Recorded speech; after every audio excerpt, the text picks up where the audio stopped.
It is 5:30 p.m. I'm Lizzie Greenwood-Hughes, and in 2.5 hours' time, England will be taking on Argentina in the semi-finals of the World Cup. This is where it's all happening. The Atlanta Stadium in Georgia, where thousands of lucky fans are already making their way into the stadium, ready for the match. I'm Hugh Ferris of the BBC Sports Centre in Salford. We'll bring you the starting lineups when they arrive and explore the iconic history between these two historic rivals. Up to 2,000 fans are gathering here at Wembley, hoping to see England's men's football team make history. Now, remember this? Peter Shilton does. We'll be speaking to the legendary England keeper later in the show. We'd also really like to hear from you. Wherever you're watching the match or whoever you're watching it with, just scan the on-screen QR code and we'll try to give you a mention. So this is it. England just one win away from the World Cup final, and it all starts right here.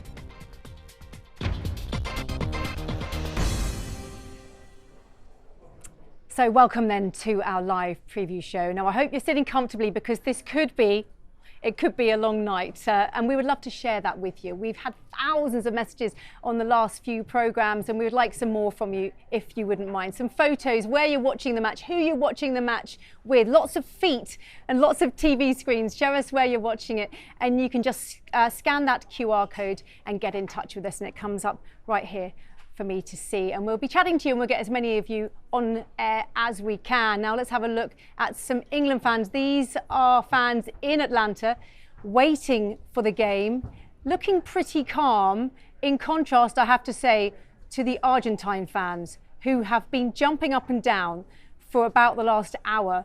But the England fans looking pretty calm. So here are the Argentine fans in Atlanta. They're chanting, pretty much all of them wearing shirts with Messi written on the back. And well, if they're sort of jumping around as anything to go by, they are looking pretty confident. Yeah, they are looking pretty confident. This is such obviously an iconic match, isn't it? England against Argentina. We'll be going into all of that throughout the programme. We've got Lionel Messi's autobiographer to talk to. We've got fans from all over the planet to talk to. And of course, we're going to be looking at the team news very soon. But let's get now to the scene of the action. Let's go to the BBC's senior football correspondent, Sami Mokbal, who joins me from outside the stadium in Atlanta. Sami, before we get on to anything else, I've got to say well done, because you were bang on with the score prediction for the Norway game. You said 2-1 in extra time, and it was 2-1 in extra time. How'd you do it? You know, sometimes you just strike it lucky, don't you? Hopefully England lucky today as well. Better playing conditions for the players today. They're going to be in the aircon. I know it's pretty hot outside, isn't it? But they're going to be in that futuristic air-conditioned stadium. How are they faring after that massive game against Norway? It's been all about recovery since that game against Norway. It's been a tight turnaround, 3 or 4 days between matches. It means there's not a lot of time to train or to work on anything really on the training pitch. It's all about getting those legs rested and recovering ahead of the next, or this clash against Argentina today. So, you know, it's such a big occasion. England players know what's ahead of them, but if they can execute, they will feel confident that even against this Argentina side with so many world-class talents, and obviously the Lionel Messi, arguably the greatest footballer of all time. Even with all that, I think England, if they can deliver 8 out of 10, 9 out of 10 performances today, they'll be able to do the business for sure. Well, Sami, as well as getting the score right last time, you were bang on as well with the unofficial team news. Have you got any for me at the moment? What are the rumours? Who's going to start? Yeah, so I can, as I say, like, as ever with these things, the official team news isn't going to be released for like another hour and a half. But my understanding at this moment in time is that Morgan Rogers, who came on and played so well against Norway in the quarter-final, will replace Noni Madueke on the right-hand side of the attack. Now, that doesn't necessarily fit because, as we know, Morgan Rogers is a left-footed player, usually operates off the left or in the centre. But his performance was so good against Norway that I think Thomas Tuchel has rewarded him with a place in the team today. So that's definitely an interesting selection for sure. And what are we thinking, that Saka will come on at half-time? It depends on how the first half goes, I guess. Obviously, in usual circumstances, and if Bukayo Saka was fully fit, he would probably start this game. But, you know, it would make little sense if Morgan Rogers starts the game well here today to then take him off. But I would fully expect to see Bukayo Saka come onto the field at some point today in the stadium behind me. OK, Sammy Stakel, we'll be coming back to you a few more times in this show, but thank you very much. Let's now go to the BBC Sports Centre where Hugh Ferris joins me. And Hugh, there he is. Sammy was just talking about the recovery. Obviously, it is a quick turnaround, isn't it? They've had a bit longer in the previous matches of this tournament. But you've been tuning into all the interviews from that last match. What have you got for us? Yeah, that's right, Lizzie. Hello to you. It is an extraordinary thing to be at this stage of the tournament, something that a lot of the England players have got used to over the years. They've reached 2 finals at the Euros, of course, the 2018 semi-final, the quarter-final in 2022. So they do have it within them to understand how the rhythms of a knockout phase of a tournament goes. But it is also worth reflecting, is it not, on the fact it is a rare thing for England, just the 4th Men's World Cup semi-final. We all know about 1966, that was a successful one, but since then, 1990, defeat to West Germany at the time on penalties, then 2018 it was when Croatia beat England to reach the final there, 2-1 after extra time, and 2026, just semi-final number 4 for this England team.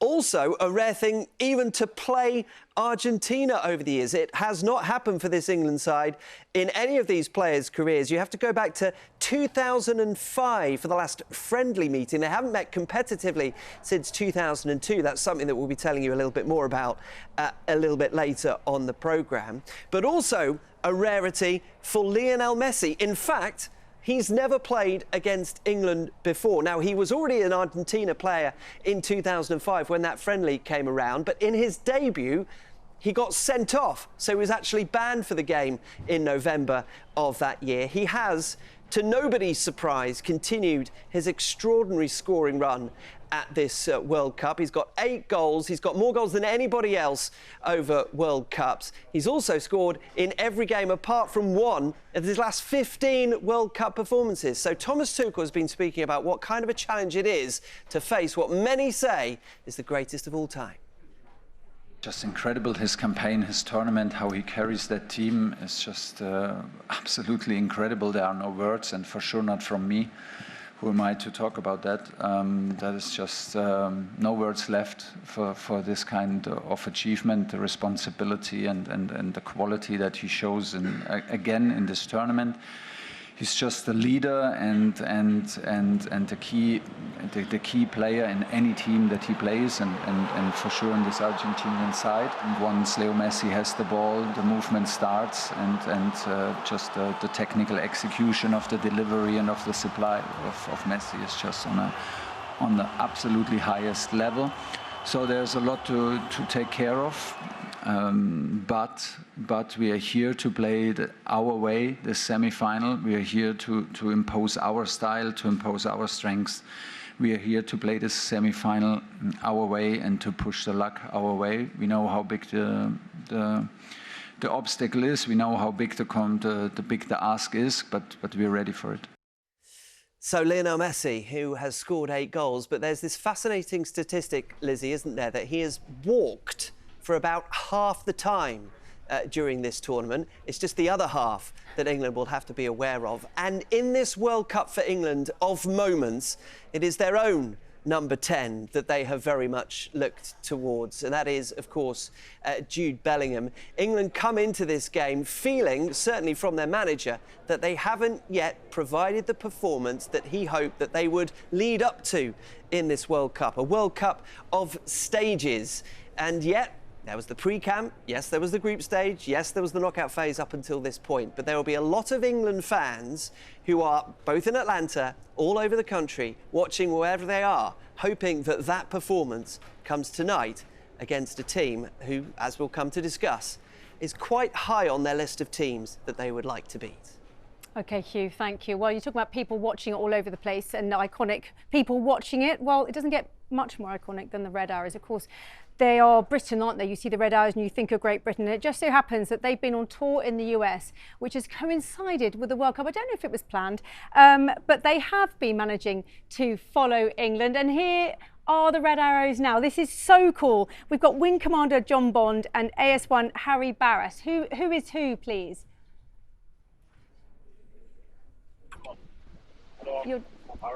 So John in the red, Harry in the blue.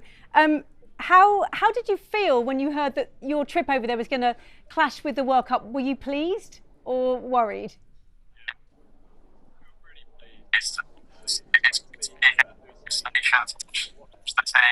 The fact that England have done so well is an added bonus. It's also great that we get to watch it in a decent time zone as well, so no particularly late night for us. But yeah, it's been fantastic. We're just having a little bit of trouble with your sound, John. It did get a bit better, but I think we're going to come back to you because we can't not hear the Red Arrow pilots, okay? So bear with us, we'll come back to you. Let's move on now to someone that knows Lionel Messi very well. Now, Hugh Ferris at the BBC Sports Centre was talking about Lionel Messi, and it is Lionel Messi's biographer, Guillaume Balaguer, who joins us live now. Guillaume, can you hear me? We're coming to you a teeny bit earlier than planned. There you are.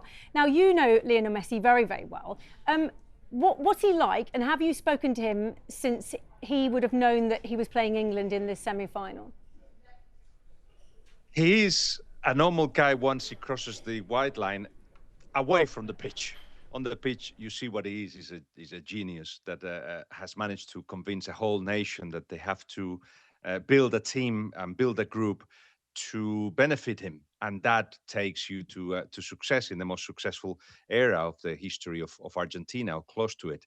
And of course, he's never played England. And I spoke to him in the mix zone after the Switzerland game, and he was quite excited about the possibility of facing England.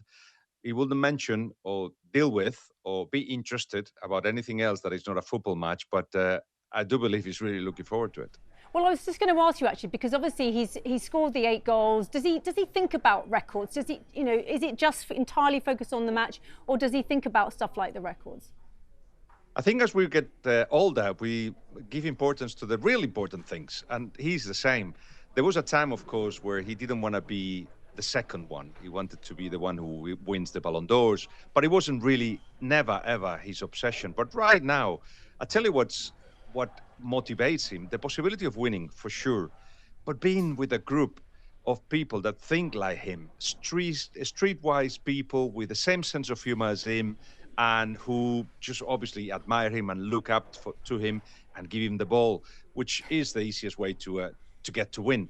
And that reminds him a little bit to when he was 12 and he was surrounded by mates, people that, again, thought like him back in Rosario before he went to Barcelona. So that is the thing that he really enjoys the most, those asados, those barbecues, taking the mate in the morning, that drink with his teammates. And of course, the ability, because they're all very good as well, the ability of actually win games and get to another World Cup final if they can. He clearly feels it very deeply, though. We saw that with the Egypt comeback. Is he an emotional person? Why do you think he was so emotional after that? He cried, if you remember, on the first game, and that had to do with the health of his dad. He doesn't want to get more into that, but it was a shock to him to learn about it. And then later on in Egypt, it was against Egypt, it was tears of relief. Not relief that they qualified to the next round, possibly that as well, but especially relief because he'd missed a penalty and he had let down his mates, the guys that actually had given him everything for the team to succeed. So yes, he has become a very emotional person, and he told me in one occasion that he wishes he had actually taken more therapy to understand where all that comes from, because he's still bottled it up and he doesn't show his emotions, which helps on a football match, because of course, when you have a poker face, when you actually focus on what job at hand and are not emotional, it helps you with the performance. But yeah, I think he's as he's growing older, he's more tearful and feels things a little bit deeper. He's in the twilight of his career, Guillaume, isn't he? He's already won the World Cup. As Hugh Ferris at the BBC Sports Centre alluded to just now, he's walked quite a lot in this tournament so far, hasn't he? Has he still got it? Do you think this is going to be a tough game? Argentina haven't played well this tournament, have they? Is this going to be their toughest test? they don't need to play well. That's the thing with Argentina, because to play well, you need a lot of things like right now: high tempo, physicality, technique, tactics. But they have the best idea of the tournament, and you would say the most efficient one, because the last 4 tournaments they've entered, they won. World Cup, Copa America, Finalissima. The last 3 semi-finals they played, they won. And the idea is very simple. Can we be together all the time? Attack together, defend together, give the ball to Messi, and then he will come out with something. So they're looking for that moment of magic, which has been enough. Now, in the neutral picture, if you're looking at a game, you think, Argentina, not great. In fact, if you look against Switzerland, they could have been knocked out. It doesn't matter, because they will raise the game to whatever rival they have. And today, really, it will just be a matter of little details. And Messi will try to find that moment in which he just makes a difference. You could argue actually that it's the same for England, isn't it? Really, they haven't been great all the way through the tournament, although they have shown real glimpses of their sort of talent. But Jude Bellingham would be, I suppose, at the moment, the one that England wants to give it to and let him work his magic. There's a little bit of a thing with those two, that isn't there, related to when Messi didn't nominate Jude Bellingham for an award earlier in his career. Is Messi aware of that there's a little bit of needle? He's not one to hold grudges, really. And I think he's not him. He hasn't spoken to the media, but generally the Argentinian team has got a lot of admiration for Bellingham and vice versa. So we kind of find a lot there, really. But as you say, in the case of England, you've got a team that basically haven't got that idea sorted yet, but have got in Bellingham their Messi, and I think genius, talent, top talent recognize each other. There is a lot of admiration both sides, and Messi has always shown a lot of respect for rivals, but particularly the good rivals, the one that push him and make him better. Just before you go, Guillem, quick score, please. Score prediction. Ooh, I'm not going to lose this one, because I'm half English anyway, with having been in England for 20 years and the biography of Messi. But I do feel that Argentina know how to deal with these games. Be very, very, very tight. So unless Jude comes out with more magic than Messi, it'll be Argentina. OK, all right, Guillem Balaguer, thank you very much. We're going to switch now from Guillem, and we're going to go back to the Red Arrows. And we've got John Bonds, and we can hopefully hear you. Hello, John. Can we hear you? Hello. Can you hear me? Is that better? We can hear you perfectly. So I was just asking you really what it was like when you found out that your tour clashed with the World Cup. Is that a good thing? Because you're out there touring around America, flying everywhere, aren't you? Were you happy that you're there at the same time? Yeah, very happy. It's great to be amongst the World Cup fever here in the United States as a host nation.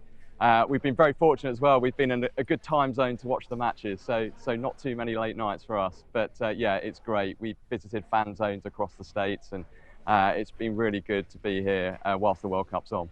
And what kind of welcome? Do you feel like you've had a bigger welcome because there are more British fans out there? Because obviously the Scots were out there earlier on as well. Absolutely. We've had a really warm reception from wherever we've been. We've visited 5 different locations over the last 3 or 4 weeks, and the reception has been incredible, and everyone's just been really passionate about England, and we've been proud enough to fly the flag whilst we've been here as well. Now, obviously, you're working hard out there. It's not all just, sitting around talking to the BBC. You're working hard, but you have found a little bit of time, haven't you, to do a rendition of a certain song that the England fans are singing at the moment. We're just going to play something while we talk to you. Hopefully, we can hear you. Right. So this is your socials video where you're singing a certain song by Oasis. Whose idea was that? Was that your idea, John? Deploy countermeasures. No, I think that was the guys and girls behind me. We left the blues to that one, and they did a great job in doing it. Hopefully, a bit morale. I've seen it across all social media, and it went down really well, I think. If England do make it to the final, will you be doing any extra fly pasts or any extra flying in the States? We're not sure yet. We're here for an air show this weekend, so we're fully focused on delivering that. But I'm sure there'll be an opportunity to either watch the game, and we'll kind of see what comes up later on, and hopefully a big success for England. Where are you going to watch the game? Tonight, well, we're just prepping the last bits of the airplanes ready for our show this weekend. It's It's a non-flying day for the pilots, but we've got a bit of planning to do for the weekend. So hopefully we'll wrap that up in the next hour or so. The jets will be put to bed, and then hopefully we can get changed and head to watch the game somewhere near Detroit. And a score prediction from you, please. Oh, I'm going to go 2-1, Harry Kane brace. OK, we'll take that. Thank you very much, John Bond from the Red Arrows. And by the way, I haven't asked them this, but if England do go and win the whole thing, I think that maybe we can book them for the big parade in London. But anyway, let's not get ahead of ourselves. Let's go now to Stourbridge, because we've been talking quite a bit about Jude Bellingham already. And he is, of course, from Stourbridge. We have Susan there. Susan. Yes, we are. We're in the hometown of Jude Bellingham, and actually on the very pitch that Jude Bellingham would have played as a junior here in Stourbridge. We're at Stourbridge FC with Jason Conan, the operations manager here. Jason, I mean, what does it mean to have one of your own from Stourbridge do as well as Jude Bellingham has? Oh, he's done amazing, fantastic, you know, for the local community, local youth football, and, you know, just raising the profile of football in the local area. You know, what a talisman to kind of have, playing at that level and playing as well as he is.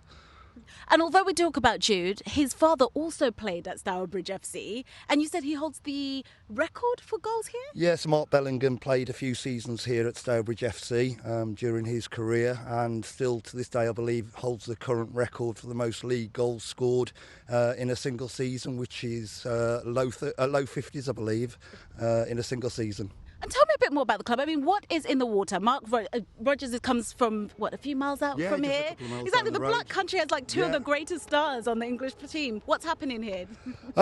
You can put it down to the youth coaching and the development and the local academies. There's been a lot of investment over the local few years. There's some good local lads playing football. Yeah, you know, to get spotted, to get picked up and to go on and play at the level that both, you know, Jude and Morgan are playing on is very rare. Yeah, certainly in a small area, but long may that continue. And of the young boys now on the teams, what do they think? I mean, they're looking at somebody who played in the very steps and the very pitches that they did. How's it been inspiring? It's got to be inspiring for them, hasn't it? You know, it really has, to see, as you say, a local lad, you know, started here in under-8 team, went on to obviously Birmingham, and, you know, the rest is history, and now playing against Argentina tonight in a semi-final World Cup game. Yeah, it's truly inspirational for the youngsters around the area. And very quickly, your prediction for tonight? I'm confident I'm going to go an England 3-1 win. Okay, fantastic. 3-1, I'm sure with some Bellingham goals, and that's from our Stourbridge. We'll be back with some watch parties from this very pitch.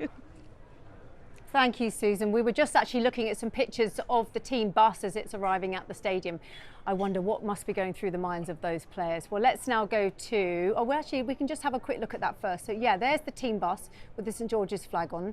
I don't know if the players are still in or whether they've come out yet. I think they must still be on there, otherwise we would have shown you them getting off the bus. Anyway, let's go to one of the big watch parties here in the UK, and it is at Wembley, where we have Nomia. Nomia, you're at Box Park? Hi, well, the fans are coming in now. They're expecting to get up to 2,000 people here at Box Park. I mean, it's just so exciting. It is like a music festival vibe. You've got the bars, street food, even the DJs you might be able to hear. And I've got some wonderful England fans with me. Like, on a 1 to 10 scale, how excited are you? 11. Beyond 11. So excited, so excited. Okay, are you all of the mindset England are going to do it? Or Yes! no one here that's slightly cautious? No, confident. Yeah, we've got this. So where's that confidence come from? I think just how we've played the last couple of games. I think at first in kind of the group stages we were a bit iffy against Ghana and things like that, but we've really stepped it up now, and I think we've got this, yeah. Does the fact that France got dumped out of the World Cup contribute anyway to you thinking, yeah, we can do it? We can definitely win it. Yeah, if we get through today, we've got a good chance for the final. You know, I mean, Argentina and England, like, it's more than just football, right? Like, I spoke to fans earlier and they were like, this is a big old rivalry. Is that how you feel? Yeah, and I think, like, they've only got Messi. As soon as we get rid of him, we'll be good. Yeah, but Messi's quite good. I know, but as long as we just double down him, like the other day they had Haaland and we were fine against him, so I think, yeah, we've got the confidence. I mean, like, with England, I mean, we've got Kane and Bellingham, but Are they the guys? Like, in terms of like the whole team itself, who do you think we're really relying on here? Yeah, we do rely on them, but I also think if without like Henderson and all that lot, we wouldn't have the team. So it is mainly them, but we've got a very, very strong team, starting 11. So yeah. I'm going to do the classic final prediction. 3-1 England. No penalties. No penalties. No, we don't want penalties. 2-1 England. I'm going 3-1 as well. I'm going 2-1. So you think it's going to be resolved within the game? Yeah. No extra time, no penalties. No penalties, Nomia, thank you. No penalties. That is definitely the order of the day. Now let's move to surely what is the coolest place to watch the England game. And I mean kind of quite literally the coolest place, because we are now live in the Antarctic. This is Martin Kibble. Hello, Martin. Hi, how you doing? Hello, you're at Rothera, which is the British Antarctic Survey's big base down the Antarctic Peninsula, aren't you? We are indeed, yep. And you've got a couple of other people with you. Who else have you got with you? Yes, I've got Tom Bamford and I've got Jerry as well, Gillam. And now, Martin, you're a mechanic. What do the other two do? Yeah, so Tom is our mechanical maintenance engineer, who's lead for our estates team, and Jerry is our winter station leader. Well, do you know what? What's most exciting for me about this? Because I've got to admit, I've actually been to Antarctica and I've been to where you are standing now, but you never get to hear from the mechanics and the station commanders. They're always in the background. It's always the scientists. So it's lovely to have you on. How many people are there at the moment? Because it's in the winter time, isn't it? So how many people are at the base? It is, yeah. We've currently got 26 people here. So not very many. Now we're just going to show some pictures that you've been taking of you guys getting into the whole World Cup spirit. So only 26. Are you all British, or have you got any people? No Argentine fans there, I assume, because you're not far away from Argentina, are you? Not any Argentine fans, no. We've got a couple of Scottish lads. We've got a Canadian guy as well. And are the Scottish fans? Are the Scottish fans going to support England? The big question. Probably not. 100%. They've been behind it all the way. Where are you going to be watching the game? So we've got a TV room that we use, which is projector on the wall. So we've got all the bunting, all the flags up. So we'll be in there, the whole station, hopefully. Martin, you've got kids back at home. This is your opportunity to say hello to them and maybe give them a message. My little boys, Cody and Elliot Kibble. I love them, miss them, and I can't wait to get back to them next year. And what's the score prediction? What do you all think is going to be the score? Go on, Jerry. I think there's going to be goals in it. I think it's going to be something like 3-3 going to penalties. I'm hoping for a 3-2 to England, obviously. Okay. Thinking I don't like the idea of.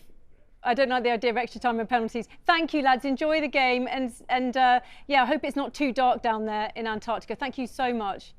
Now let's have a look at some pictures now, because we have the buses. This is the Argentina team who have just got on their bus. They are just walking into the stadium. It's pretty hot there at the moment, actually. The stadium itself is air conditioned, so there'll be no trouble for them in the stadium. It won't be like it was for England in their last game. There is the England team coming in.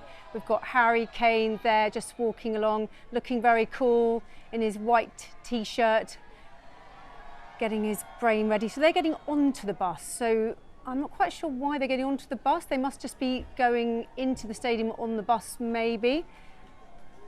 There's Anthony Gordon. They're just preparing for this big match. Wow, Jordan Henderson there. I can't see his arm in a sling, but anyway, Jordan Henderson there to give the team the help they need.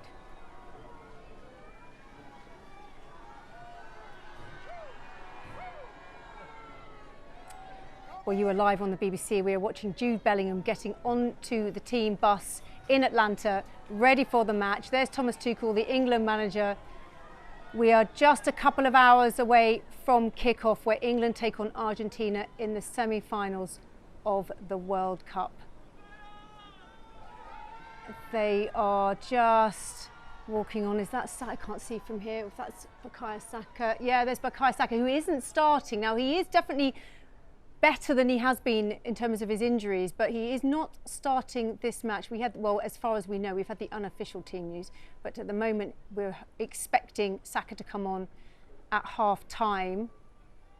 I Can't see who they are. Is that Jed Spence? Can't see. Let's have a look at the stadium. So this is the Atlanta Stadium in Georgia. An incredible stadium, very futuristic. It's got a retractable roof, which is shaped like a camera lens. And there's also an enormous video, sort of ring of video called the Halo board, which is the longest video board in the world. It costs over £1 billion to make that stadium. And as I say, it's going to be very cool inside. There is air conditioning. It's in the 30s outside, quite hot. But unlike when England took on Norway in that huge heat in their last game, they will be relatively cool in there for this game against Argentina. A real mix of fans. Those tickets must be super expensive. 70,000 people should be in that stadium for the game in Atlanta. Let's have a look at some of what you guys have been saying, because we've been taking in your messages to us, and we've got a few messages and some photos of people watching us. Let's just give you a few messages first of all. We've had Stephen and Susan Neary from Southampton. They've said that they've finally found something for their Shih Tzu dog to wear to show his support. So they've been sending pictures of them in there. We've also had a photo of Connor and Steph from Colchester saying our furry daughter Peanut loves the football. She's watched every game so far. So we've had a few pet photos. We've got a young boy there, David from Workstop. He said he's optimistic about tonight's result and says, ready and waiting with my 8-year-old son Martin, waiting to watch England and go through to the final. So keep those photos, keep those messages coming into us here, because we would love to mention as many of you watching as we can. So as I say, just bus shots at the moment. We will have some shots of the team coming on to the pitch later. But at the moment, we've just got those bus shots for them. But hope you're getting ready for what could be a long night here as everyone gets ready to watch England play Argentina in the semi-finals of the World Cup. But you're live with us here on the BBC as we count down to the big match. Well, let's... Well, in a moment, we're going to be joining the news at 6, where the BBC Sports editor, Dan Roan, has the latest from Atlanta.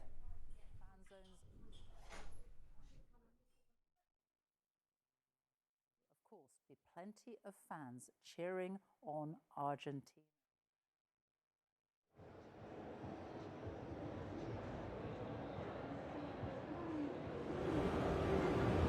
Sophie, since lifting the trophy some 60 years ago, England have been involved in some very big matches indeed. World Cup semi-finals in 1990 and 2018, the final of the Euros in 2021, and again 2 years ago. But win today, and I think it will surpass anything seen since that fabled day of 1966. Add in the fact that it's against the defending champions, arch footballing rivals, Argentina, a fixture that evokes such history, passion and no shortage of controversy, and this promises to be a sporting occasion of epic proportions.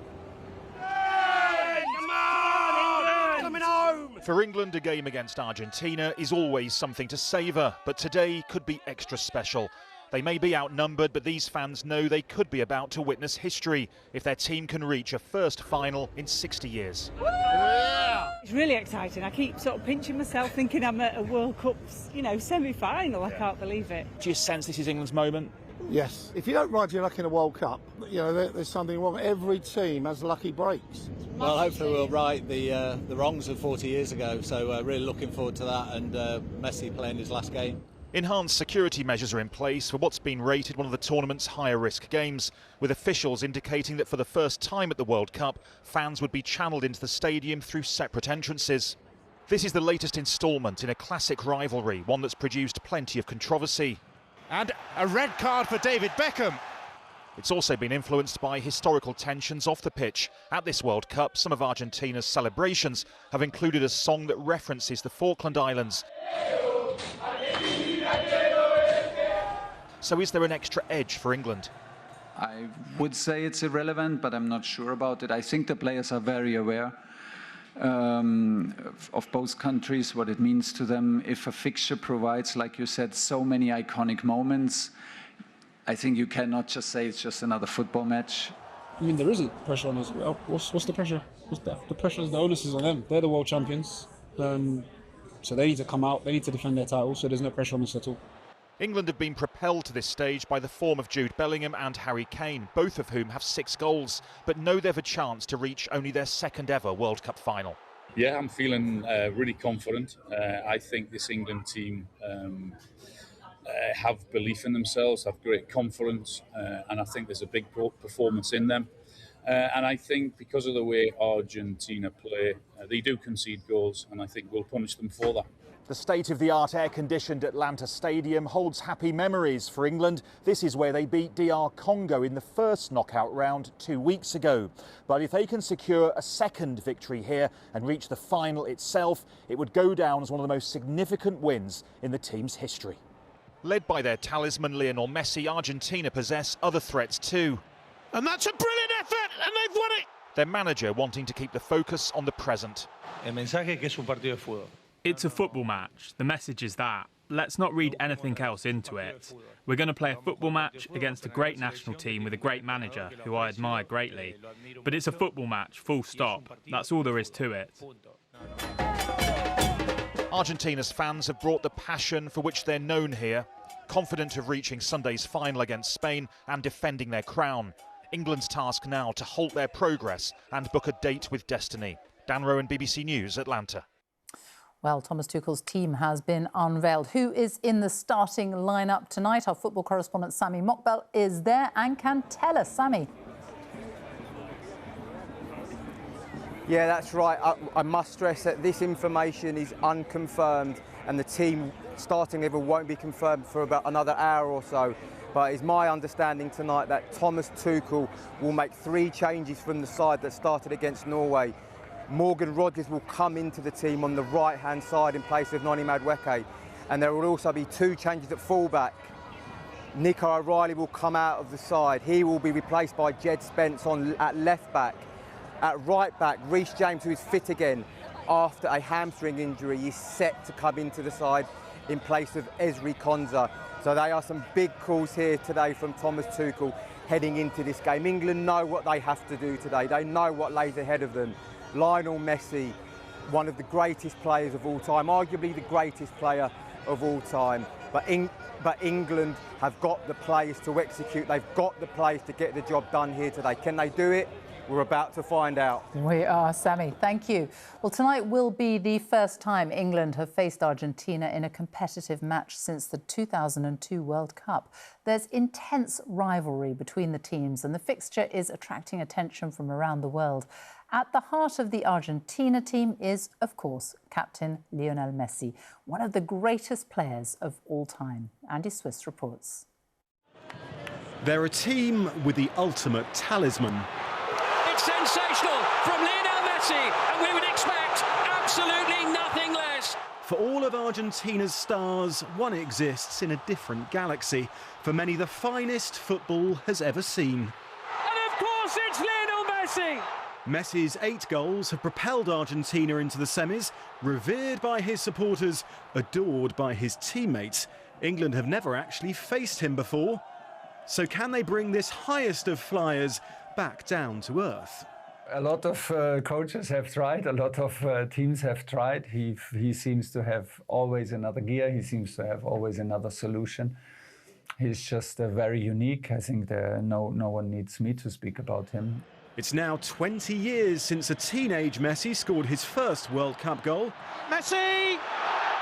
But while the hair might have shortened, his talent has only grown. Now 39, he's not as mobile as he was. In fact, he's walked more at this World Cup than any other outfield player. But who cares when you can still do this? Lionel Messi hat-trick! People would say in 10, 20 years' time, there was this guy at 39. You won't believe it. He won games on his own. No, that cannot be. At 39, yes, he did. So I think we've seen history in front of our eyes. And so 4 years after Messi lifted the trophy, it's now up to England to beat one of sport's ultimate winners. Andy Swiss, BBC News. Well, millions of England fans are going to be heading to events right across the country to watch the match tonight. The crowds are starting to arrive in Box Park in Wembley. And, of course, the country's most famous street is already decorated, ready for the big game. Naftej Johal has spent the day with a family of superfans in Tamworth. Meet the Glovers, football-mad England superfans. There's Dad John, Mum Louise, Maisie, who's 14, Harry, who's 10, and youngest Florence, who's 7. And don't forget the manager, Grandma Sue. Playing football, unfurling flags, painting faces. You could say this lot are slightly looking forward to tonight.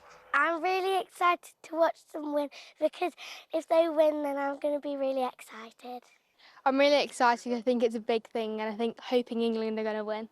I'm really looking forward to it tonight, because I think it's going to be a really good game. Harry, he's stayed up most nights, hasn't he? Yeah. Even on school nights, he's like, please, can I stay and watch it? He didn't stay up for the Mexico game, did he? No. No, we didn't stay up for those too late. I think we're going to win 3-1. I think Argentina will score, but I think we'll get more goals. I think 2-1 to us.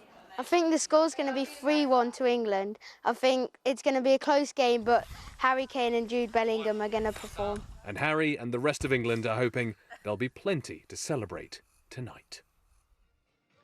Harry at the end there with the Jude Bellingham celebration. Harry and his family will be here later to watch the game with 3,000 fans in the grounds of Tamworth Castle. Let's see how some fans are feeling ahead of the game. We've got under 2 hours to go before kick-off. We've got here Ben, his brother Peter, and in the middle, nephew Ryland. Ben, how are you feeling ahead of tonight's match? Excited. We're Messi who? We should smash this tonight. We've got Jude and Kane. Who else do you need? We'll win. So much confidence. Well, let's see if the score predictions from you guys match up. What do you think, Peter? I'll come over here. I'll go 2-1 England. 2-1 England. Ryland, what do you think? I'm feeling pretty confident. Jude Bellingham smashing those goals recently. I reckon 2-1 win to England. 2-1 again, and what do you think? 3-0 England. 3-0! Well, OK, there you go. Thank you very much. Well, that is the level of confidence we're dealing with here tonight. We'll see what happens. Just under 2 hours to go until kick-off. Navtesh, thank you. Well, we'll be hearing from Nav a little bit later on. I think some of those scores might be a little bit optimistic. Let's find out what some of you have been doing, because we've had... I love the fact that some of you are like turning your gardens into World Cup pubs. So this is it's called the Gibbons Arms, but it's actually Colin Reed's garden. He's converted his summer house into a pub. And doesn't that look good? So nice one, Colin. And that's in Essex. I hope that you enjoy the match. Let's have a look at the next one, because it's in Didcot in Oxfordshire. It's a family affair, as Adrian Redhead says. Got my wife, my 2 boys, mum and dad and sister watching the game at home. Well, we're seeing a leg and a head, but we can assume the rest of you are there. And they've got it all set up, ready to watch the game in their garden. And then this one, we're hoping that isn't going to be too exciting tonight, and we probably need this match to wrap up in normal time, because this lady is expecting a baby. Josh says, hoping the game doesn't produce too much excitement for my pregnant girlfriend in Bristol. She's propped up by pillows, but supporting the team. We have my sister-in-law cooking hot dogs and nachos to bring the American vibes to Bristol. It is coming home. Well, someone that we mentioned on the last programme during the Norway game is Erin. She was in hospital and we gave her a mention, and she sent us this video. Hi Lizzie and team. Watched the last match at Hartor UHP Derriford. I'm watching the game tonight here again. Come on England. Thank you, Erin, and I hope that you're feeling well. Now, let's go back to the BBC Sports Centre, where Hugh Ferris joins us again. Hugh, and you're going to be, well, you've already kind of given us quite a lot of the Argentine perspective, but you've now going to be speaking to the South American football expert, Tim Vickery.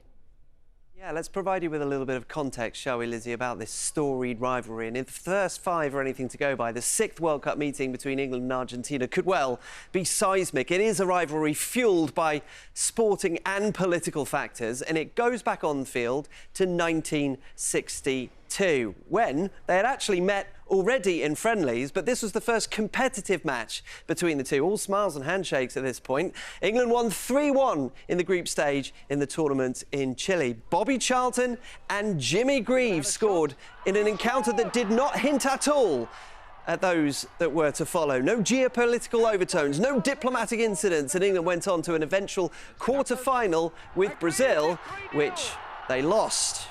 4 years later, hosts England reached the quarter-finals of the 1966 tournament, and a match after which Alf Ramsey stepped in to stop George Cohen swapping his shirt with Alberto Gonzalez, the England manager, calling Argentina animals Well, it was a bad-tempered game, one which is said to have led to the introduction of red cards after Argentina captain Antonio Ratin was sent off, asked to leave the pitch for dissent. Ratin, who died on the day that Argentina beat Switzerland in this year's quarter-finals, took almost 10 minutes to leave the pitch before eventually Jeff Hurst scored the only goal of the game at Wembley, one that Argentina were adamant was offside. It led to the British Embassy in Buenos Aires receiving, they said, hundreds of calls, abusive in nature, in the days afterwards. Then, 1986, the Azteca, 4 years after the Falklands War, and the hand of God, which, along with his stunning second goal, Diego Maradona later said was revenge for, quote, everything that happened. The England players involved say now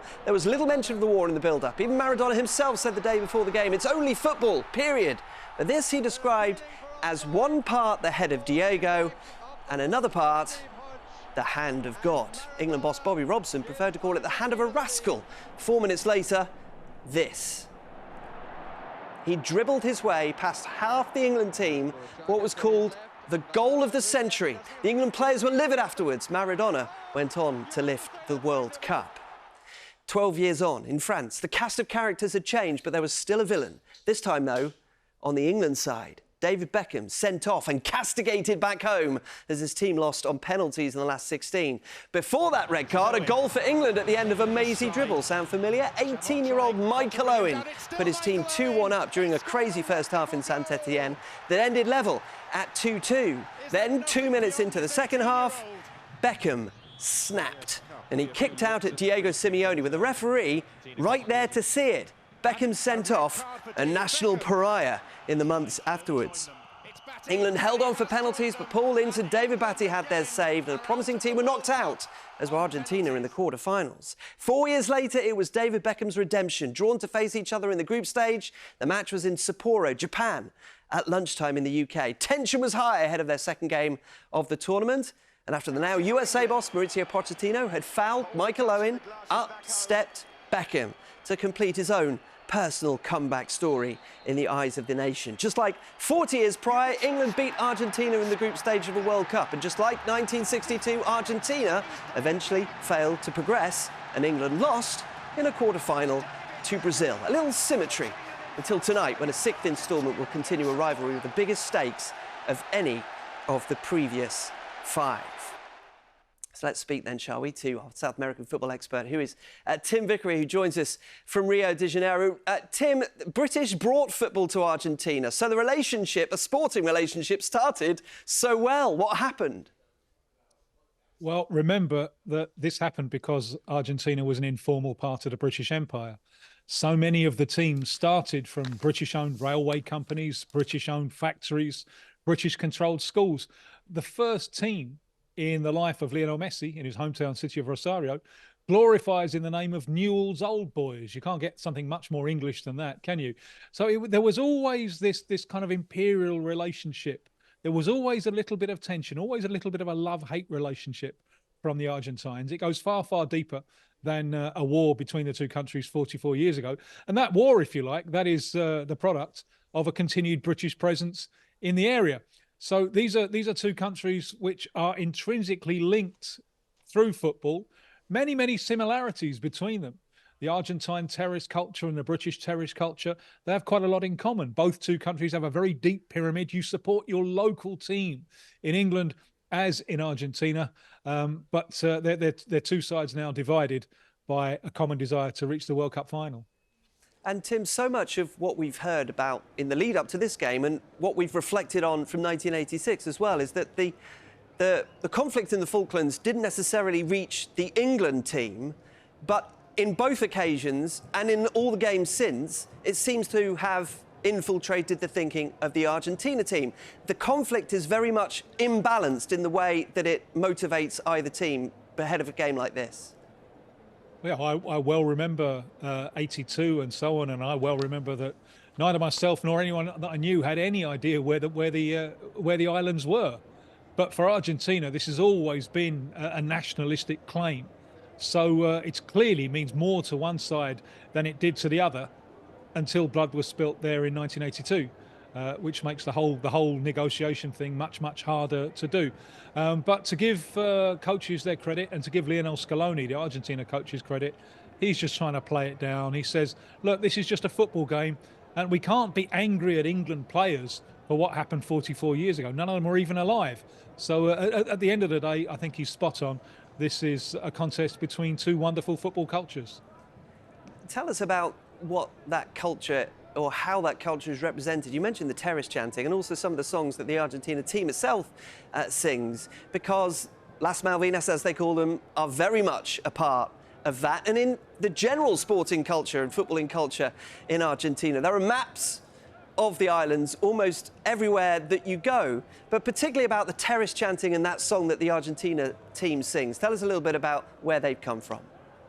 Well, it does have an impact, doesn't it? You see the terraces and the players as one, singing the same songs, and you really see there the team on the field, even though almost all of them play abroad and many of them have gone abroad very, very young.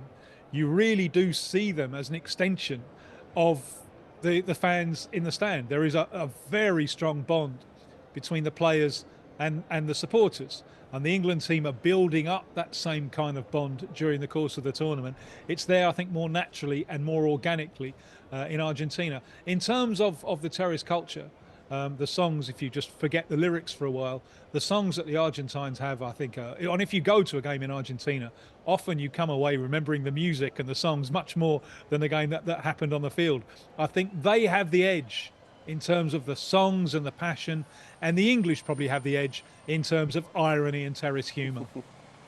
We're just seeing the England coach as it arrives at the Mercedes-Benz Stadium in Atlanta. The final point, Tim, is about how the Argentina team feel heading into this game based on what happened 4 years ago. How much is there a sense of destiny about this team, whether it's inspired by Leo Messi or not?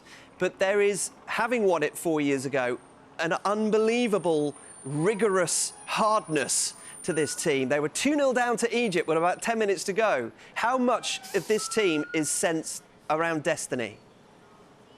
Well, after winning in Qatar, there was a sense for a long time with the Argentina national team that it was a kind of an extended lap of honour.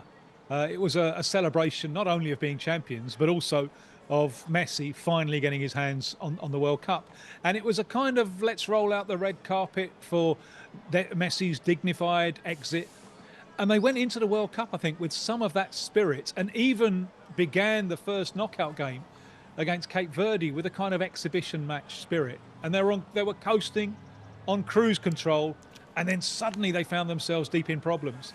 And in the course of that Cape Verde game, this team rediscovered the competitive spirit which had taken them to victory in Qatar after losing the first game against Saudi Arabia. And they've been able to dig themselves out of some very, very deep holes afterwards. They are, though, a little bit alarmed about the poverty of their own performance against Switzerland, where, were it not for a almost childish red card for the Swiss centre-forward, Argentina looked like they were on the way out there. So there could well be changes to the lineup today. And I think Argentina know that this is a far stiffer challenge than any they've faced since beating the French on penalties some 3.5 years ago. Tim, thank you so much. Tim Vickery joining us from Rio de Janeiro. These are the pictures of the England team arriving. If Argentina have been resolute in the defence of their world title, there's some steel and resolve on the faces of the England players. We understand that there will be 3 changes to this England team from the one that beat Norway in the quarter-finals as they arrive in Atlanta. And that means that there will be both changes at full-back, so Reece James back from a hamstring injury. He's expected to come in at right-back for Ezri Konsa. Left-back, Nico O'Reilly, replaced by Jed Spence, with him and potentially Mark Gay tasked with having to deal with Lionel Messi in the game. And also on the right-hand side of that attacking 3 behind Harry Kane. No Noni Madueke, not even Bukayo Saka starting, but instead Morgan Rogers coming into the side. He did very well in that position off the bench against Norway, so Thomas Tuchel has said, I'm going to put you up against your pal, next to your pal from your time in Birmingham, Jude Bellingham. So Bellingham and Rodgers start together. It's first Rodgers' start of this World Cup, when, of course, Lizzie, the debate before the competition was, would Morgan Rodgers play instead of Jude Bellingham in the number 10 position? It turns out that Thomas Tuchel has found a way of getting them both into the side for this, the biggest game of their tournament so far. Not long to go now, just over an hour and a half until we get going in Atlanta. That team news will be confirmed, hopefully, within the next 10 minutes or so. Hugh, we will come back to you for the team news, but while I've got you, how surprised were you by those changes? I mean, particularly Rodgers going instead of Saka or Madueke. Well, I think Madueke not playing isn't too much of a surprise. He's tended to play him and then switch him out for the next game. He's the kind of player who's suitable for the right kind of opponent, and Thomas Tuchel has decided that's not today. But he has been swapping in with Bukayo Saka, his Arsenal teammate. But Bukayo Saka has been struggling throughout this arthritis in his Achilles tendon. He's been struggling throughout the final months of the season for Arsenal, and so clearly not fit to start in, again, such an important game. And given how well Morgan Rodgers, there he is going into the England dressing room, given how well that he played in that final stages of the quarter-final against Norway in Miami, Thomas Tuchel has thought, well, if Bukayo Saka isn't fit to start, and I don't want to go with Noni Madueke, then let's put Morgan Rodgers in. Now, he can play on that right-hand side. He is left-footed, so if he wants to cut in onto his left foot, just like the other two players in that position for England, he can very much do that. We haven't, though, seen it very much. He did try him in that position in one of the friendlies prior to naming his final squad, Thomas Tuchel, but it didn't necessarily suggest that he was going to stick to it. But in the biggest game of the tournament, in the biggest game of many of these players' lives, he's gone with Morgan Rodgers on the right-hand side. Just to say quickly about the fullbacks, I'm a little bit surprised about left-back because Nico O'Reilly is the person in possession. There he goes into the dressing room. But he has been, it would seem, replaced by Jed Spence, who, as a substitute in the last couple of games, has done very well. So again, performance has allowed him to get to the head of the queue. And as soon as Reece James had recovered from a hamstring injury, he was always going to be back in the side. So Thomas Tuchel has obviously had just the right kind of information from the technical and the medical staff to know that Reece James, there he is, right in the middle of the picture there, ready to return, because he is very much, Lizzie, the first choice right back for England. It was Nico O'Reilly had just sat down on the left-hand side of the screen, and I was thinking as I saw him walking off the bus earlier while you were talking to Tim Vickery, you know, he's done well, Nico O'Reilly, this whole tournament. How aggrieved would he feel that he's now not starting this match? Yeah, he hadn't started all of the games for England at left-back, and I wonder if there is just an element of, perhaps, thinking that he needs to be the right kind of player for the right kind of challenge. And if Lionel Messi is to pop up in that hole between the left-hand sided centre-back and the left-back, then he's going to need somebody who he feels can do the right kind of job on that kind of a player. It's a big call by Thomas Tuchel if it's confirmed in the next few minutes, but he has trusted Jed Spence before, so why not trust him again today? Yeah, OK, well, we shall see. Thank you, Hugh. We'll be coming back to you in a little while. From Hugh to someone else who actually stands in that studio quite a lot of the time, it is the 1 o'clock news presenter Nina Warhurst, and she joins us live now with her kids because she is becoming a bit of a super fan. Hello, Nina. Yeah, we're ready for it to come home now, aren't we, guys? Yeah. Nina, tell me, are you someone that's been following England religiously throughout the tournament, or are you just popping up here because we've got down to the last 4? Oh no, we've watched every match, haven't we? Yeah. Which has been your favourite that so far? Why did you watch? No. Well, yeah, getting the most goals is really helpful. What did you enjoy watching the most? I enjoyed because that was when Harry Kane was not by small players, but got away from him. Well done, mate. And this one was secret Norway fan. Oh no! How did that go down? She had to accept defeat from the rest of the family, and we've prepped for tonight, ready to see some steaks. Oh, so that's for the Argentina. That's the Argentina bit, the big steaks. Friends in Argentina, yeah. Who's going to be cooking those, Nina? Not me, my husband, Dad, over there. The cameraman for tonight. How are you going to be watching the game, Nina? We will be in the living room with our snack. We've got some Portuguese crisps, But our Argentinians today, we've got snacks from all over the world, as we've been doing with each match to mark the World Cup. We had Mexican wraps when we played the Mexico game. And I think what we've really enjoyed, because we're quite strict on bedtime in this house, aren't we, usually? And I think what we've enjoyed is all being together late at night and sort of throwing the routine away, haven't we, for a few days? Mm-hmm. What have your schoolmates been doing? Have they been doing the same? Has everyone been allowed? Yeah. Okay, Nina, just very quickly, a Team Warhurst score prediction, please. I've already put a massive £2 on a 3-1 win. What do you predict? 2-1. 2-1. You predict? I predict 0-0 at time. 0-0. Penalties 5-4. Yeah. How many goals do you think they'll score? 3. And how many goals do you think the others will score? Oh dear. She's still got a Norwegian hat on. Okay.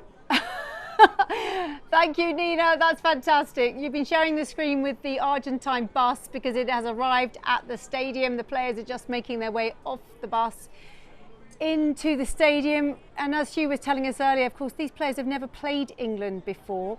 The last time that, well, there was a friendly, I think it was in 2005, but the last time that they played each other at a World Cup was, of course, in 1998 when it did go to penalties. Alan Shearer was the captain. That was the last 16 and Argentina won. And then, of course, the time before that was 1986 and that was the hand of God. And we are going to be speaking to Peter Shilton, hopefully, in a little bit of time. And we're going to be asking him all about those memories of the hand of God. Should we just have a quick look at some of the things that you guys are telling us? We've got, well, before we do that, there is the man, Lionel Messi. 39, I love that stat that he's walked more than he's run this tournament. Just give the ball to Messi, they say, and he will score. Well, England fans will be dearly hoping that that is not the case this evening. Wow. It's such an iconic match, isn't it? England against Argentina, so many historic memories of those two sides. What is going to happen tonight?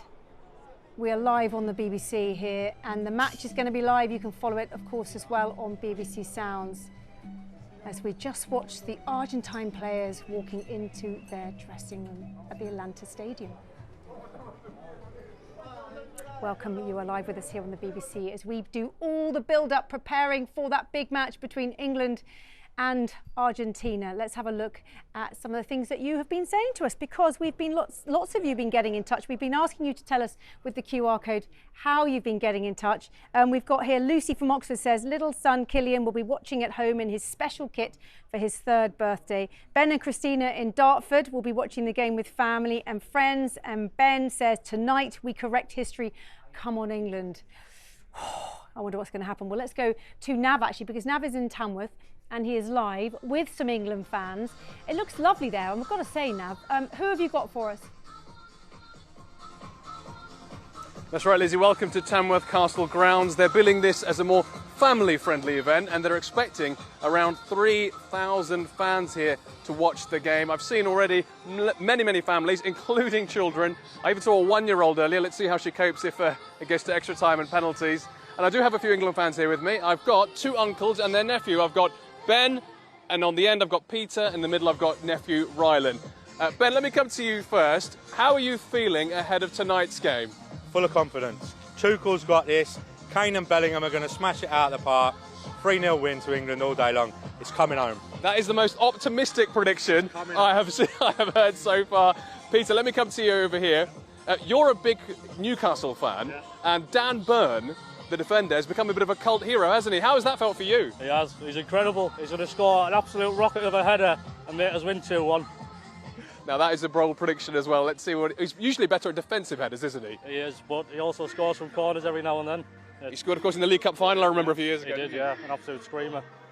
What have you made, Rylan, nephew over here? What have you made of England's progress in the World Cup so far? I think it's been great. We've been winning easy, and just Jude Bellingham and Harry Kane have been the best players I've seen in many years, and I think we're going to smash them out of the park. 2-0 today. Messi, you. You're much stronger than me if you think it's been easy, because I thought the Mexico game particularly was tough going. let me come to you again, Ben. I mean, England have done so well so far, haven't they? But 60 years without reaching a World Cup final. What do you think it will mean to the country, to the community around here, people here, if they can do it? Absolutely amazing. I mean, I'm sick of hearing 66, 66. I want to hear 2026. 60 years is a long time to wait. None of us have seen such a spectacular performance. So, and Southgate brought us together. Tuchel's now finishing the job. We've got this. Ben, if Thomas Tuchel can't, can you do the pre-match speech? Because that was great. Not a problem. Anytime. I'm there. Well, I'm going to go down the line here and get score predictions from each of you. Peter, what do you think? I'm going with 2-1. 2-1? 2-1, it's coming home. 2-1. What do you think? You said 3-0. 3-0. You think we can keep Messi out? We can keep Messi out. Well, there you have it. Confidence is high here in Tamworth. We'll see if it's warranted. There's about an hour and a half to go until kick-off, so plenty of time to get some food in and get settled in for what will hopefully be an England victory. OK, enjoy, Nav. Thanks so much. We're going to get back to a little bit more of what you're telling us, and we've got some photos for you because this is David in Ashton-under-Lyne, and it's his birthday. Happy birthday, David. He says he's going to celebrate today. Well, he's celebrating his birthday. Let's hope he's also celebrating the football. He'll be watching the game with his partner. Thank you, David. Then we also have one from Tewkesbury, from 11-year-old Nancy in Tewkesbury, and she says she's cheering on the England team because she has the photos of all the players around that TV screen. Enjoy the match, Nancy. Now let's get straight back to the BBC Sports Centre because Hugh Ferris joins me. And Hugh, that can only mean one thing, that you presumably have some official team news for us.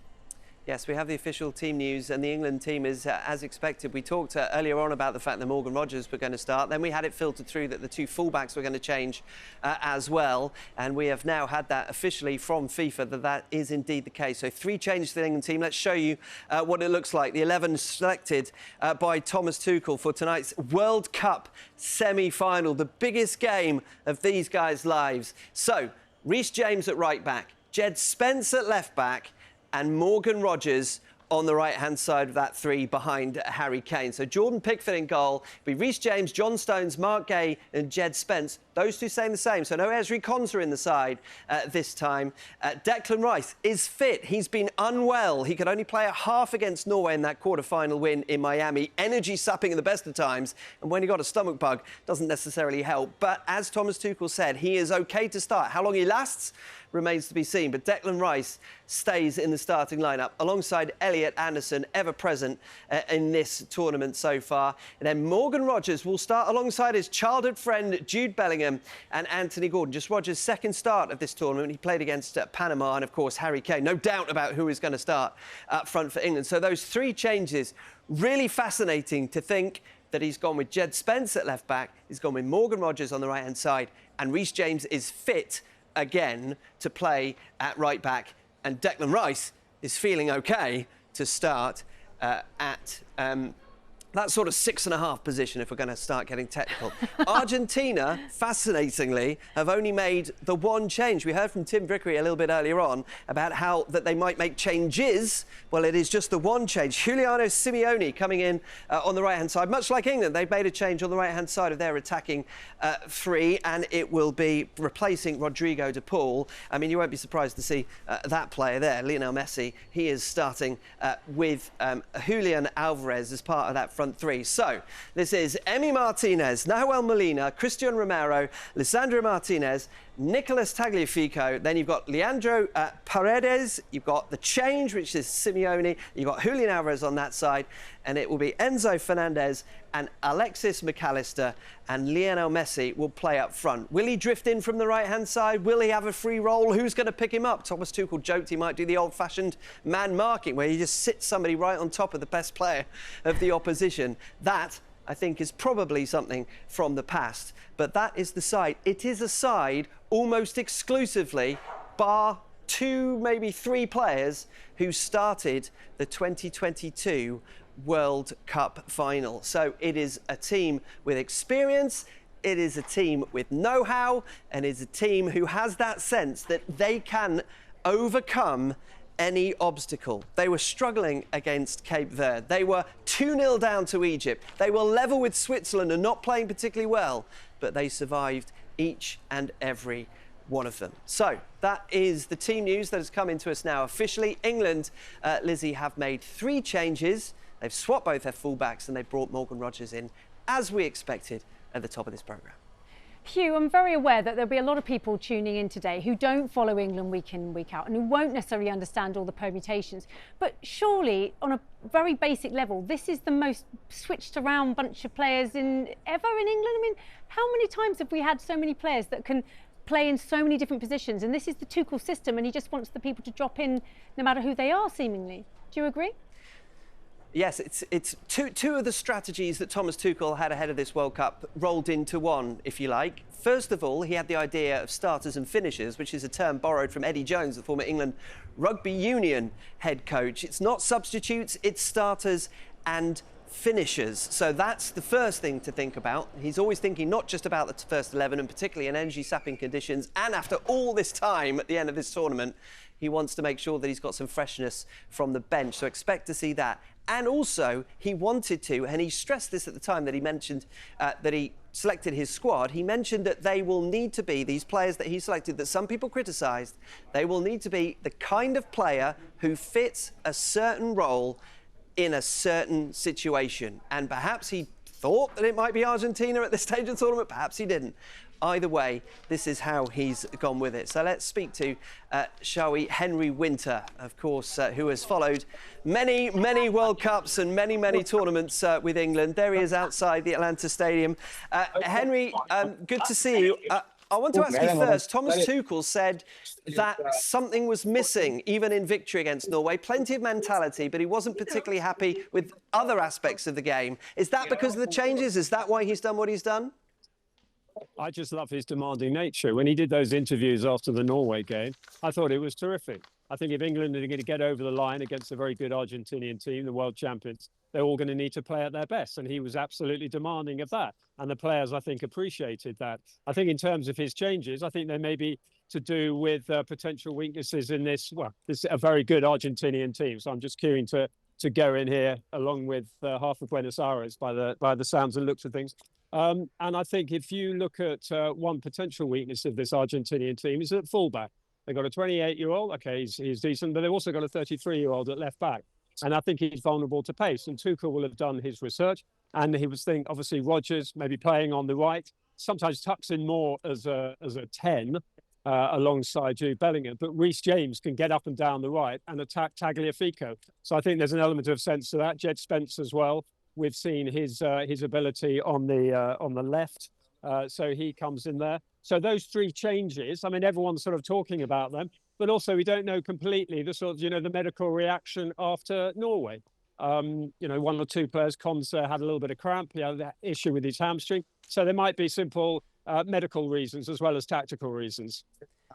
Henry, we've got to let you get inside the stadium. We appreciate your time. That is some excellent tactical analysis, the like, Lizzie, of which I'd never be able to provide. That is Henry Winter joining us from just outside the Mercedes-Benz Stadium. I bet he is going to appreciate the change in temperature.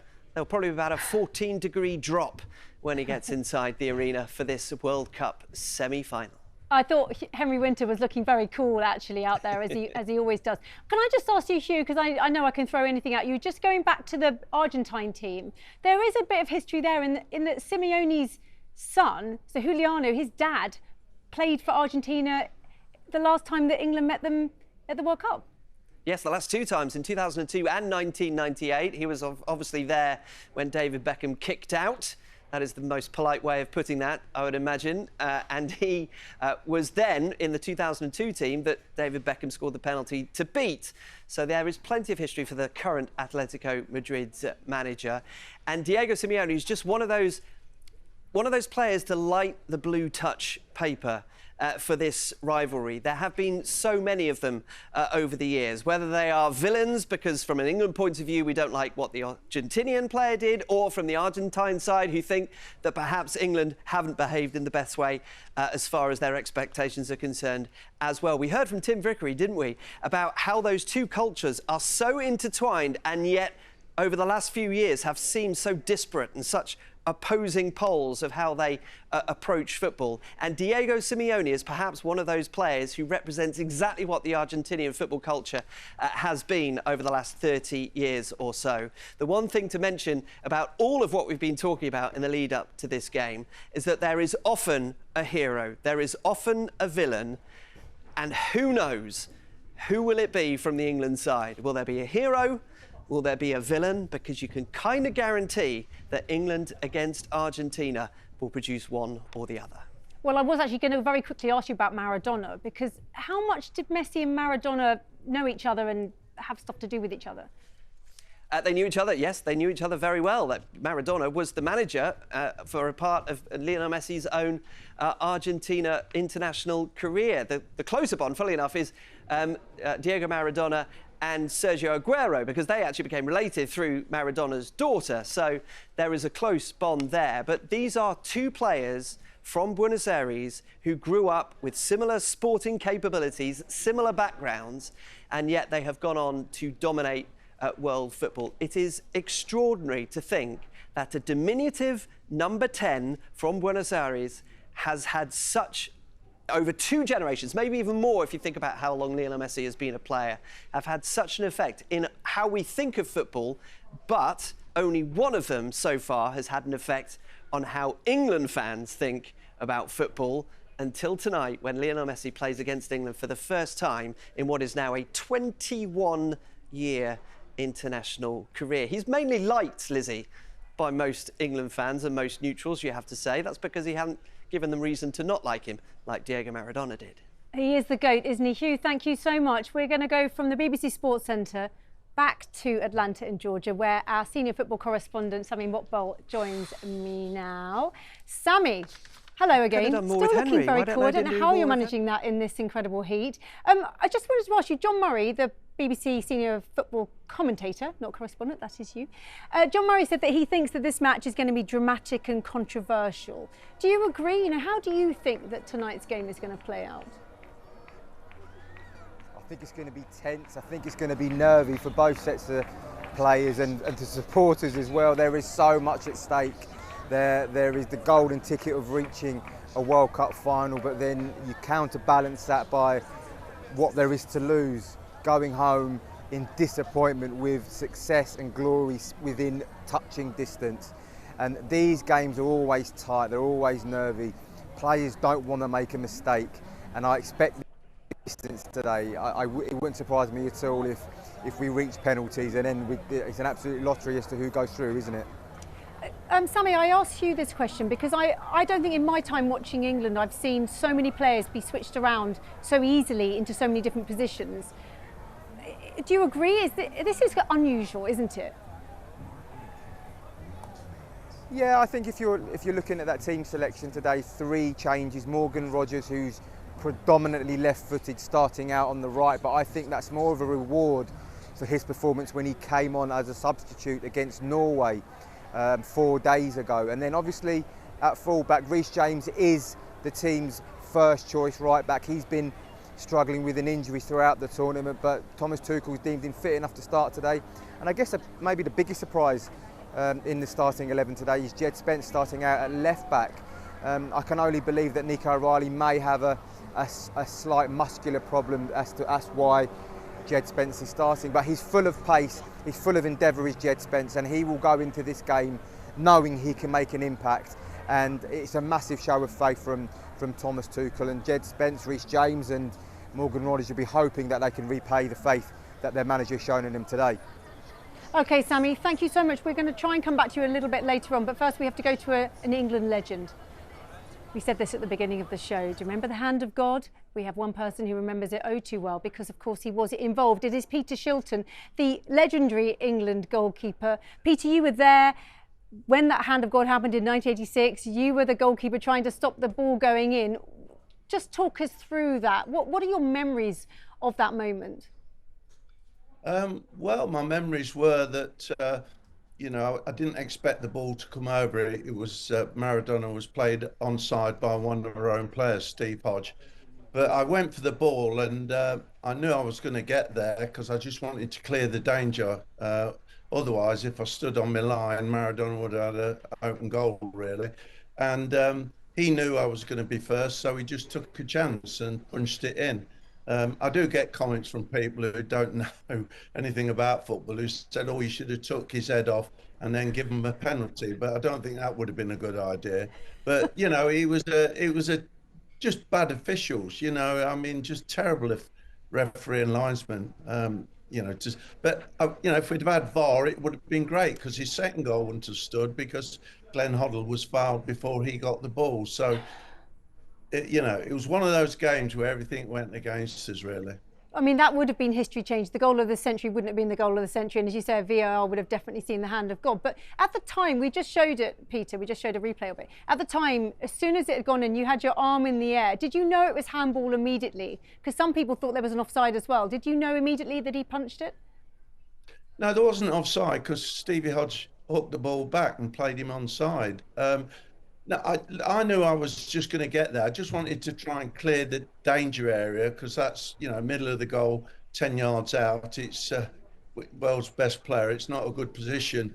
So he knew that and he just took a chance. And yeah, I was, well, everybody. I mean, I knew straight away. All the players knew straight away. I think that, you know, we ran after the referee. I think some countries, no disrespect, the game wouldn't have started again. There'd been so much protesting, but we're not kind of brought up like that in England. We protest and then we have to get on with it. How often do you think about that moment? Well, only when people like you bring it up. But I mean, I had a 30-year career and won, you know, went to the semi-final the following World Cup in Italia '90. You know, and it is a moment that obviously will never be forgotten. But I think for all the wrong reasons, to be fair. You got, as you say, to the semi-finals in 1990 with England. What's it like to play in a World Cup semi-final? Well, it's great. You know, you want to win and you want to get to a World Cup final. And again, you know, we didn't have the best of luck on the night. You know, it went into extra time, and I remember Chris Waddle hit a shot right across the keeper, and it hit the post, and it looked as though it hit the post and go in, and it just came straight out, and that would have put us 2-1 up, and I think that would have been us in the final against Argentina again. But no, we ended up losing on a penalty shootout, and we missed 2, and I faced 4, and you know, it was so disappointing to go out like that. Talking of penalties, they've obviously, well, they have changed, haven't they? They've changed a lot. We now have the stutter and all kinds of other types of penalties. What do you think about the modern way? How have penalties changed since that semi-final penalty shootout in 1990? Well, I think, first of all, goalkeepers are better prepared because, you know, they have goalkeeping coaches. You know, they were just starting to come out then, but they look at the opposition of every game. They look at their penalty takers, their videos of them, how they run up to the ball, which side they prefer. So you get a lot more information. And I noticed Jordan Pickford has it on his water bottle in the back of the goal, some information. So there's that. But I also think penalty takers are better prepared, you know, that you can see them mentally, you know, getting focused and what have you. But I agree with you, the ones that come up and stutter and change and what have you, you know, they're the ones that normally miss. So you think if you were playing now that you would have had much more prep for that? I mean, did you do any penalty preparation in 1990? No, not at all. In fact, you know, it was a little bit like who wants to take one? I mean, I think Bobby Robson wanted Gazza to take one, but he didn't really fancy taking one. So, you know, it was less to obviously Stuart Pearce normally was a great penalty taker. It's just one of those things. And Chrissy Waddle, the pressure got to him a little bit and just lifted his head and went over the bar. But that's the way it is with penalties. You know, sometimes as a keeper, you can just guess the right way and it goes down the middle of the goal. I remember the penalty David Beckham took against Argentina. He ran up and just hit it, and it went about 2 feet from the goalkeeper, but it actually gone a little bit to the other side. So it wasn't a great penalty, but it went in, you know. Peter, you talked about Jordan Pickford. He's overtaken your record as England's most capped World Cup player. Were you aware of that? On World Cup appearances, yeah, of course, yeah. I mean, funnily enough, my first World Cup was 1970, a long time ago, although I was part of the squad. But then I missed out in 74 and 78. So, yeah, I think, England have done well in World Cups, over, in qualifying. So, no, good luck to Jordan. Records are there to be broken, and Jordan's broken mine. And I think Harry Kane will probably break my caps record as well. Pete, this is a chance tonight, isn't it? Maybe for England to rewrite history so that they don't always go back to the hand of God. Do you think that England have a good chance? What do you think about the match tonight?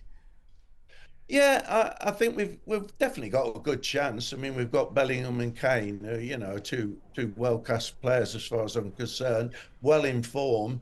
We have looked a bit shaky at the back on a few occasions, but it's. I don't think Argentina are as great as probably teams of the past. Messi's 40 now. He can't go on forever.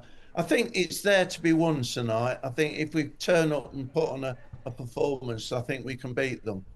OK, Peter, thank you so much. It's been amazing to chat to you. I hope you enjoy the game. I'll enjoy it if we get the right result. I think that's what all England fans are saying. Yeah. Peter Shilton, the legendary England goalkeeper, who was there for the hand of God back in 1986. Well, let's get back to what you've been telling us. We've got a lovely photo here. Rob says, I'm watching the game from a sunny garden in Norway. Too light tonight to use the projector, so I have moved a TV into the garden, looking forward to thrashing Argentina. I wonder what it was like watching England-Norway in Norway. Then we've got Corinna from Wendover. She says, Arabella is watching from her home in Buckinghamshire. What a lovely photo. She says she's ready for her first England semi-final. Let's hope for you, Corinna, that it's a good one for you and Arabella. Now we have baby Jimmy in Leicester, definitely our youngest photo so far. He says he's very excited to watch England play. Well, that's what the mum and dad say. How are you feeling really about it, Jimmy? Are you a bit worried? Nice kit. And then we have Gary from Slough, and he says, with the help of Sue, we've been setting up the local village hall. He says events like this bring the whole village together. Hello, Sue. Including my Uncle Martin, who will be 91 tomorrow. Well, let's hope for your sake that it's a happy 91st birthday, Martin. Right, now let's have a look at some live pictures from Atlanta. Atlanta, actually, the top two boxes. In the bottom boxes, well, Buenos Aires in Argentina, bottom left, and then Croydon, a fan park in Croydon, bottom right. They are getting ready to enjoy this match. What is going to happen? England against Argentina in the World Cup semi-final. Well, you can follow the match on the BBC. It's on BBC One. You can also follow it on BBC Sounds if you want radio commentary as well. John Murray will be commentating from Atlanta, Georgia, with that match. And what a night it could be. England just one win away from their first World Cup final since 1966. And we all know what happened then. What will happen tonight? There are going to be scenes, whatever happens, whether they're in Buenos Aires, in Wembley, there's the man, Lionel Messi, the Argentina talisman. Is he going to do much walking or is he going to do much running? We're going to leave you tonight. That is it from us. We're going to leave you with Wonderwall and some famous BBC faces. Come on, England! Today is gonna be the day that I'll never throw it back to you. By now, you should have somehow realized what you're not to do. I don't believe that anybody feels the way I do about you now. And all the roads that lead to you are winding. And all the lights that light the way are blinding. There are many things that I would like to say to you, But I don't know how. I said maybe you're gonna be the one that. And after all, you're my Wonderwall. I said maybe.